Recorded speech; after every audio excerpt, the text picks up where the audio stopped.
Hi everyone, today I'm going to be showing you how to install Anaconda Navigator as well as Git Bash to make your computer able to do scientific computing. Now just a quick disclaimer, this video will only be teaching you how to install these programs on a Windows operating system, so this may not work or be the same on a Mac or Linux based system.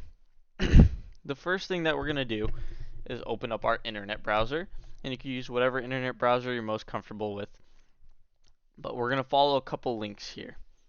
So our first link is going to take us to the Anaconda Navigator website, and this is what it's going to look like when you come here. And we're also going to have the second link, which is going to take us to the Git download website, which is going to look a little bit like this. Now, the first one we're going to start with is the Anaconda Navigator website, and what we're going to do is we're going to click the download button, and that's going to bring us to the bottom of the screen. That's why I was at the bottom before. And we're gonna see Windows here, and that's the install that we're doing. We're doing it on a Windows operating system. So there's gonna be a 64-bit graphical installer and a 32-bit graphical installer. Now, if you don't know which one to choose, most computers are 64-bit as long as they're not older than like 15 to 20 years.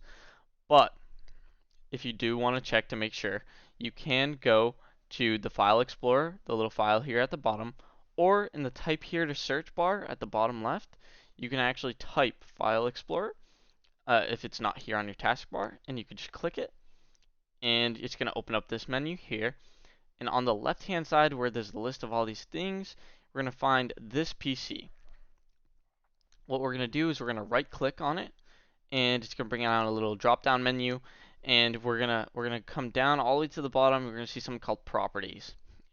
In here, we're gonna actually be able to figure out what the system type is. And next to system type right here, under product ID, we're gonna be able to see 64-bit operating system and x64 base processor. So whatever yours says, 30, if it says 32, obviously you need a 32, but mine is 64, and yours will most likely also be 64. So you should be able to choose the 64-bit option on the website. After you're done here, you can just hit the X in the top right of the settings, and you can close out the File Explorer as well. So now that we know that what we need to get, we're going to click on the 64-bit one, and it's going to download. Now, depending on your download speed, this could take a while. It's around 450 megabytes. So if you need to pause the video at any time to let it download, you can do that. And if I'm going too fast, obviously you could pause the video and complete the steps at a pace that's reasonable for you. So now that it's done downloading, what we can do is we can minimize the browser, and we can go to our File Explorer either on our taskbar, or again in the Type Here to Search, we can type File Explorer. Click on the File Explorer. If we go into our downloads, or you can see it here, downloads file, what we can do is we will see the downloaded executable, and what we're going to do is we're going to take it and we're going to drag it onto our desktop, and then we can X this out here. So what we're going to do is we're going to right click on that executable, and we're going to open it, and then now we're gonna be in the setup for Anaconda Navigator. So now we're actually gonna be installing it into the computer. So what we're gonna do is we're gonna hit next. Then we're gonna agree with their terms of service for their product, and it's gonna be just for us. We're gonna click just me, and then here you're gonna see a destination folder. So what this means is just where it's gonna be installed in the computer, and this is actually really important for a part later in the video. So we're going to actually want to copy this. So what we're going to do is we're going to click and hold and highlight all of this, and we're going to right click and then copy that destination folder. Now if you wanted to change it to something else, you could click browse and change that destination folder, but just make sure that you copy it wherever it is going to be installed afterward. Now what we're going to do before we continue is we're going to actually stop really quick, and we're going to go to our bottom left in the Type Here to Search, and what we're going to search for is something called Notepad. And you can see here it looks like a little flip book with a blue lid, and we just want to click on that, And in here, we're gonna paste that destination folder that we just copied. And we're gonna just hold on to that for later in the video because it's gonna be important. So you could just minimize it with this little minus looking sign in the top right. And now we're gonna continue with the setup of Anaconda Navigator. So what we're gonna do next is we're gonna just hit next. We're going to leave all the settings here the same. We're going to click install, and now it's just going to be installing all the files necessary into your computer to actually run Anaconda Navigator. This could take a little bit. This could take roughly like 60 seconds to 120 seconds, so 1 to 2 minutes. And then once this is finished, then Anaconda Navigator should be installed on your computer, and we're going to make sure that it is by doing a couple tests.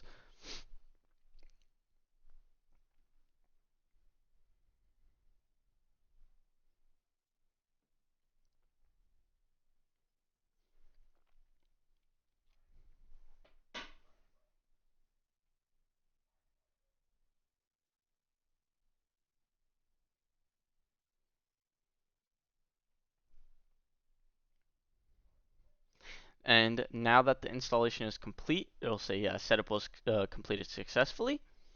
And it'll say complete here with the green bar all the way across. And then we can hit next. And then we can hit next again. And then here with these two little check boxes, what we're going to do is we're just going to uncheck both of these. And we're going to click finish. Now Anaconda Navigator should be installed on your computer. Now this little executable that we used earlier, this is garbage. So all you want to do with it is you could just put it in your recycling bin or whatever. You could keep it for safekeeping. But now to make sure that it was installed properly, we're gonna go to our bottom left in the type here search box, and we're gonna type Anaconda, and we're gonna be able to see that Anaconda Navigator shows up as an app that we can launch. So it's going to look like this green little circle with the lines through it here, and we're just going to click on that and open it up. It's going to bring up a couple of these command prompt boxes. Don't worry about those. It's just starting the program.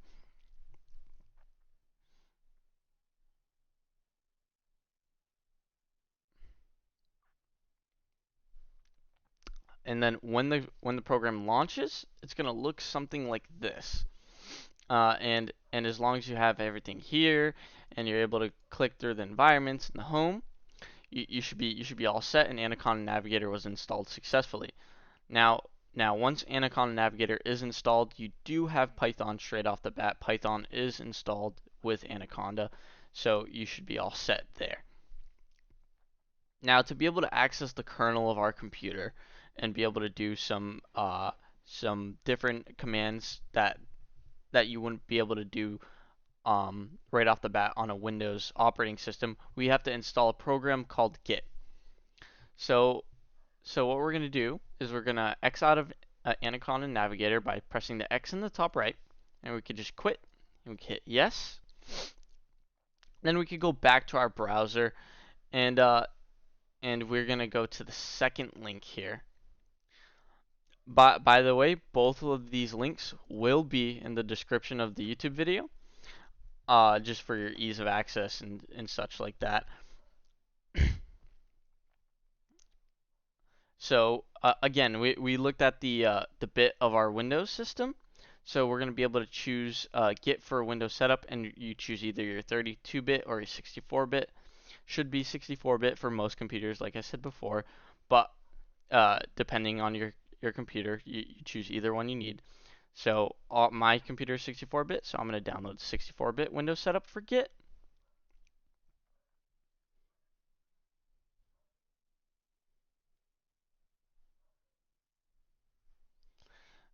And now what we're going to do is we're going to minimize the browser. And what we can do is we can go to our file explorer either by clicking it on the taskbar, or if it's not there, like I said before, we could type in file explorer and we can click on that app. Now we're going to go back to our downloads like we did before, and we're going to be able to see that we have the Git executable file here.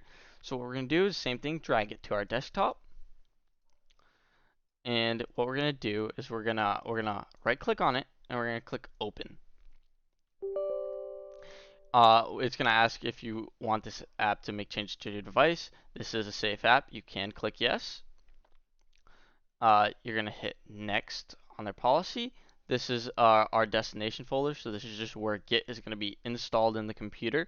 You can change it to whatever you want. We don't need to save this one, though. We do not need to copy this one. So we can just hit next, and then it's going to give us uh, like a couple of boxes that we can check here. You're just going to leave the default that they have checked, and you're going to hit next again. And then this is totally fine. You don't have to change anything here. You could hit next. Now here, where it says the text editor for Git, I would recommend choosing Notepad++ as Git's default editor. It is the most reliable.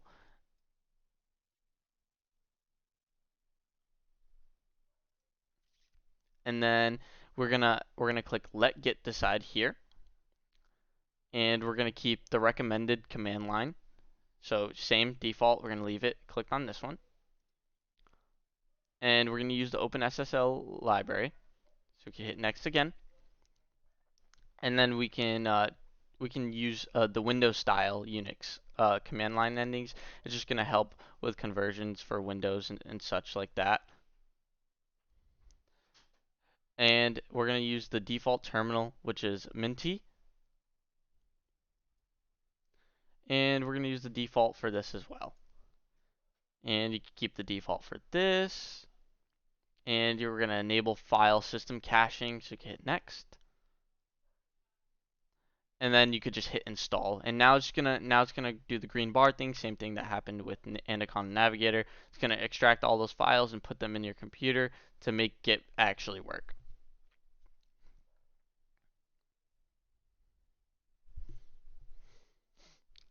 So you can actually just uncheck off the view release notes here. You don't need that, and you could just hit finish. So after we're done with that, we can actually just take Git and just put it in our recycling bin, because this executable file is no longer any use to us, as it is only just to install the program. So what we're going to do now is we're going to make sure that Git was installed properly.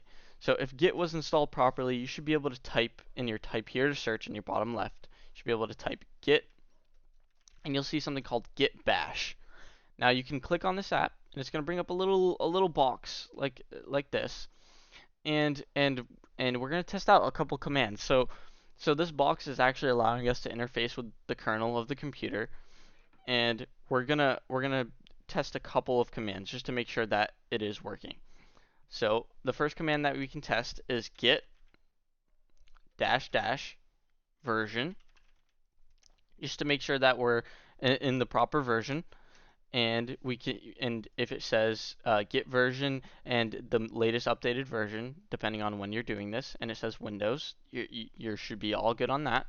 And a couple of commands, and we'll do a couple of commands just to make sure that it is interfacing with the computer properly.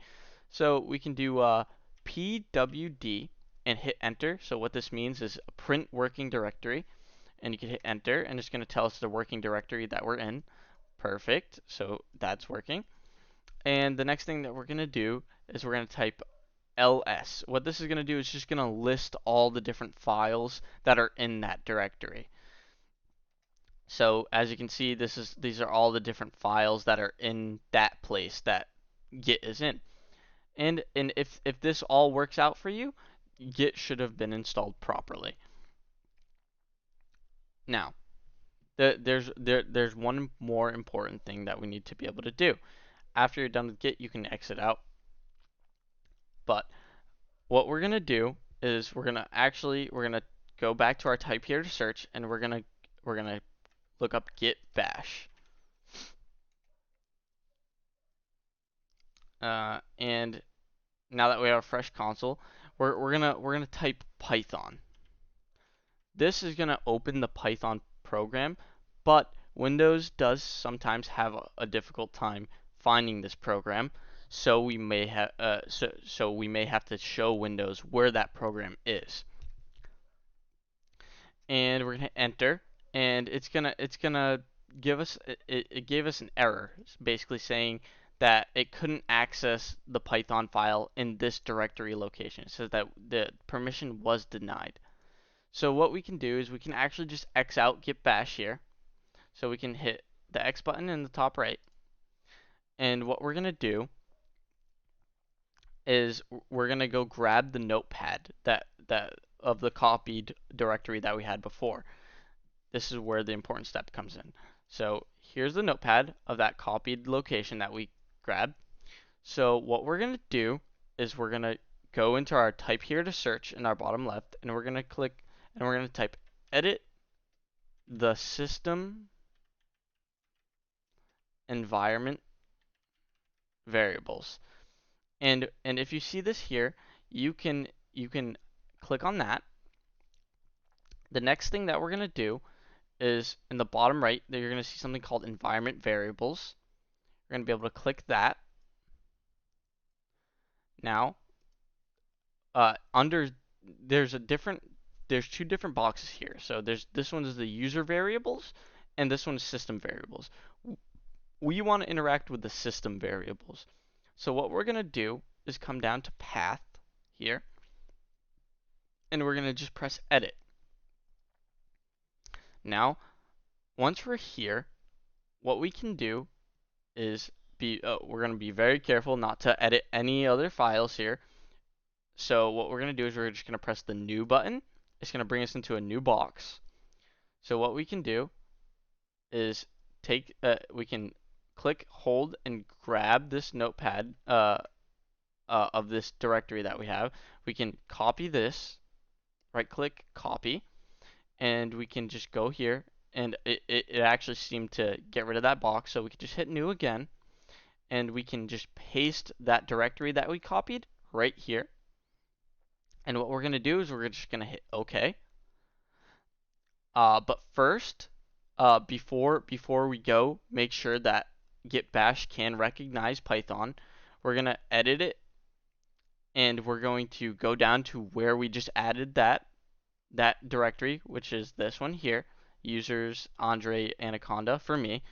And what we can do is we can move it up. And we're going to just keep clicking it and moving it up a little bit because we want the computer to be able to find it right away. And we're just going to move it up just a good amount. Your computer may look completely different here in this environment variable table, but that's totally fine if you don't have as many things here. Just make sure you move it up like closer to the top so that the computer is able to find it. So I think right around here is pretty good. So well, like you don't have to go past the system32 directories here. This is about good. So you can hit OK, and then you could just hit OK on here, and you can hit OK on the system properties box. Now this notepad that we have, this is no use to us anymore. We can actually just exit out, and you don't have to save it. You can save it if you'd like, but I'm gonna just click Don't Save. Now the next thing that we can do is test to make sure that Git actually can use Python now. So what we can do is we can type Python, and if we hit enter, you see how it went blank and it didn't give us an error saying permission denied? That means that it was able to access the Python program, which is very good. And now your Git Bash and Anaconda Navigator is fully set up on your computer. So now you can exit. It's going to give you a little warning. That's okay. You can just hit OK and close out Git Bash. And now you've installed Git Bash and Anaconda Navigator on your computer. And you should be able to run Python programs by actually typing Python and then the file name in the file directory. So I can actually give you an example of this. So what I can do is I'll open Git Bash, and I'm gonna run a simple Python file that we made. So I'm just gonna bring myself to the directory where that file is, the Python file is, so that I can run it. So what I'm gonna do is I'm gonna cd or change directory. I'm gonna go to my desktop, and I'm going to open this folder here, and I have a small Python file that I can use, and I'm gonna be able to actually type Python and type ball.py, the name of this file here, and it should be able to run that file, and whatever information I have in that file to get this number, it it did the math to get that number. So that means that, yeah, my Git Bash was able to run Python properly, and yours should be able to do the same, as long as when you're typing Python, it just went blank like this and didn't give you an error. And that's it. That's it for the video tutorial. Thank you for watching, everyone. If you have any questions, you can leave them in the comment section. I'll try to get to them if I can. Um, but yeah, have a great day, everyone.